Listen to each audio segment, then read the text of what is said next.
सूबाई वज़ीर तालीम सिंध सैयद सरदार अली शाह, सेक्रेटरी एजुकेशन जाहिद अली अब्बासी और additional director private institution Sindh मोहतरमा रफ़िया जावेद मल्ला साहिबा की खसूसी हिदायत की रोशनी में डायरेक्टरेट प्राइवेट इंस्टीट्यूशन मीर पुखार रीजन में शानदार स्टीम मुकाबलों का इनेकाद किया गया।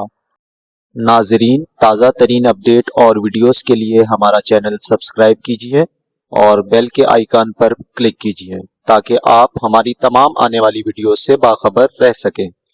मीरपुर खास के निजी हाल में एक रोज़ा इंटर स्कूल स्टीम नुमाइश बराए साइंस, टेक्नोलॉजी, इंजीनियरिंग, आर्ट्स और रियाजी का इनेकाद किया गया, जिसमें तलबा ने अपनी सलाहियतों का मुजाहिरा करते हुए जदीद साइंसी प्रोजेक्ट्स पेश किए और अपनी तख्लीकी और फ़िक्री सलाहियतों को नुमाया किया। स्कूल और कॉलेज के तलबा ने बैनुल ज़ाब्ता मंसूबों पर मबनी मॉडल्स तैयार किए और सलाहियतों को नुमाया किया। सिंध एजुकेशन फाउंडेशन मीरपुर खास के डिस्ट्रिक्ट हेड राशिद अली शाह ने अपनी टीम के हमरा तलबा की काविशों को सराहा और नेक ख्वाहिशात का इजहार किया। मजीद इस मौके पर नुमाइश में तलबा ने बिजली को ज़ाया होने से बचाने, कम पानी के इस्तेमाल से फसलों को उगाने के साथ मुख्तलिफ मॉडल्स भी तैयार किए। निसाबी सरगर्मियों के साथ जैसे कि गैर निसाबी सरगर्मियों में बहुत ज़रूरी है जो बच्चों के कॉन्फिडेंस को डेवलप करती है।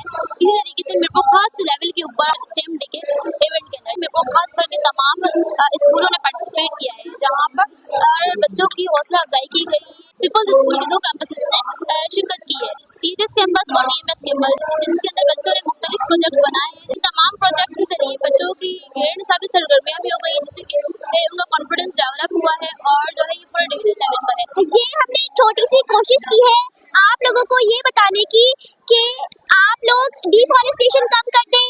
आप लोग देखें, जब डिफॉरेस्टेशन कम होगी, पॉल्यूशन कम होगा, तो ग्लोबल वार्मिंग कम होगी। ग्लोबल वार्मिंग हमारे अर्थ को इफेक्ट कर रही है, उसकी वजह से हमारा अर्थ जो है उसके अंदर एनिमल्स भी एक्सटेंड हो रहे हैं। तो कभी कभी छोटी छोटी गलतियां भी बड़ा सबब बन सकती है। आप लोगों की छोटी कोशिश हमारे वर्ल्ड को बदल सकती है। सबसे पहले हम इसके अंदर पानी डालेंगे। पानी डालने के बाद पानी की फोर्स से ये ऑटोमेटिकली ना ये मूव करेगा, फिर इसके बाद ये चलेगी, इसके बाद इलेक्ट्रिसिटी है ना पैदा हो जाएगी, फिर बल्ब जलेगा। हाइड्रो इलेक्ट्रिसिटी इस चीज़ को बोलते हैं जिससे कि पानी से बिजली इलेक्ट्रिसिटी पैदा करना।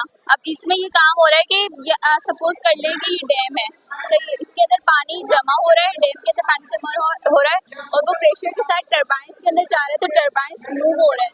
मूव होने के बाद जनरेटर से इलेक्ट्रिसिटी पैदा हो रही है, तो इस चीज़ को हाइड्रो इलेक्ट्रिसिटी बोलते हैं। ये बड़े डैम्स वगैरह में भी होता है, जैसे कि आप अभी तो हमने एक छोटी तरीके से करे, लेकिन आप बड़ी तरीके से कर सकते हैं। डैम्स वगैरह में पानी जमा होकर इलेक्ट्रिसिटी पैदा होती है। चाइना ने ना वेदर पे कंट्रोल पा लिया कि ये क्लाउड सीडिंग हमें चॉइस देती है कि हमें वेदर रेन कहाँ करानी है और कब करानी है। जैसे कि इसका प्रोसेस होता है एयरक्राफ्ट में हम सिल्वर आयोडाइड केमिकल होता है जो कि मदद करता है और फोर्स करता है क्लाउड को रेन होने के लिए, क्योंकि इससे ड्रॉपलेट्स मर्ज करने में फास्ट प्रोसेस हो जाता है और ये एयरक्राफ्ट के जरिए क्लाउड्स में जाता है, क्लाउड्स फिर ना रेन हो जाती है। पर इसमें बहुत बढ़त आई थी, तो इसका एक अल्टरनेटिव सॉल्यूशन ढूंढा गया, जनरेटर डायरेक्ट मिसाइल लॉन्च करता है और फिर ये मिसाइल क्लाउड में चली जाती है और फिर रेन हो जाती है। अगर हायर एल्टीट्यूड पे बादल हैं तो रेनफॉल होगी और लो एल्टीट्यूड पे हैं तो रेन होगी। इसके साइड इफेक्ट्स जो हैं इसके बहुत सारे हैं, जैसे कि हमारी हेल्थ पे, ह्यूमन हेल्थ पे असर पड़ता है। ये जो एयरक्राफ्ट जनरेटर की पोजीशन है ये, पर इसके पॉजिटिव असर बहुत सारे हैं, जहाँ पर पानी की कमी हो रही है और हमारी एग्रीकल्चर, जैसे हम जो चाइना से इंपोर्ट कराते हैं अपने फ्रूट्स को हम खुद भी उगा सकते हैं। Climate refers to long-term shifts in temperature, humidity, winds and precipitation in a specific region or a prolonged period. Usually climate change after 30 years or more. Climate is the average weather for a place over many years.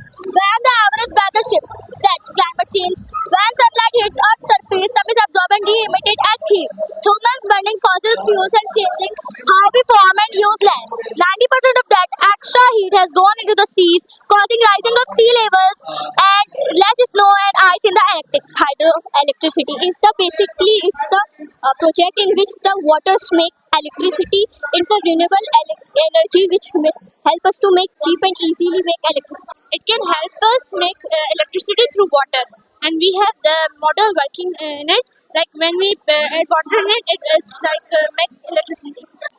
हम आज बता रहे हैं cloud seeding. Cloud seeding का दूसरा नाम है artificial rain. Artificial rain होती है, आर्टिफिशियल रेन हम वहाँ कराते हैं जहाँ हमें पानी की जरूरत होती है, जहाँ स्मोकिंग को खत्म करना हो वहाँ हम आर्टिफिशियल रेन करवाते हैं। आर्टिफिशियल रेन का ये प्रोसेस है कि हम जनरेटर और एयरक्राफ्ट के जरिए हम जो केमिकल सब्सटेंस होते हैं उन्हें हम ऊपर लेकर जाते हैं बादलों के पास, और वो बादलों में केमिकल सब्सटेंस जैसे सिल्वर आयोडाइड, पोटेशियम आयोडाइड और ड्राई जो सब्सटेंस होते हैं केमिकल सब्सटेंस, वो बादलों में स्प्रे करने के बाद कंडेंसेशन होती है। कंडेंसेशन होने के बाद वो बादल जो भारी हो जाते हैं उसके बाद यहाँ पे प्रेसिपिटेशन होती है। प्रेसिपिटेशन मतलब रेनफॉल होती है और बारिश होती है यहाँ पे। Artificial rain is a cloud seeding known as weather modification technique। इसमें तो ये होता है कि हमारे पास जनरेटर और आर्ट क्राफ्ट के जरिए बादलों को केमिकल पहुंचता है। सिल्वर आयोडाइड, हमारे पास 3 केमिकल होते हैं, सिल्वर आयोडाइड, पोटेशियम आयोडाइड और हमारे पास ड्राई आइस होते हैं। बेसिकली 2 स्कूल पीपल स्कूल चला रही है पीपल खास रीजन में, जो कि कोलैबोरेटिव है सिंध एजुकेशन फाउंडेशन के साथ। इसमें ये है कि स्टेट का एक कंपटीशन रखा है डायरेक्टोरेट प्राइवेट एजुकेशन में, जिसमें हमारे दोनों स्कूल ने माशाल्लाह से हिस्सा लिया है और उसमें भरपूर तरीके से उन्होंने प्रोजेक्ट्स बनाए जो कि आप बैकग्राउंड में देख सकते हैं, और अच्छे तरीके से बच्चों ने पार्टिसिपेट किए, बहुत ही अच्छे तरीके से उन्होंने प्रेजेंट किया, जिसमें इन्होंने डेली चीज़ों को डिस्क्राइब किया है। उसके बाद सारे जितने भी जजेस हैं वो जजेस यहाँ पे इनसे वो बातचीत करके सारी चीज़ें रिमार्क्स वगैरह लेकर गए। अब हम इख्तिताम पर हैं और इंतज़ार कर रहे हैं रिज़ल्ट का कि रिज़ल्ट अनाउंस हो। ये मोमेंट हमारे लिए बहुत जो है वो इंतहाई अहम था आज।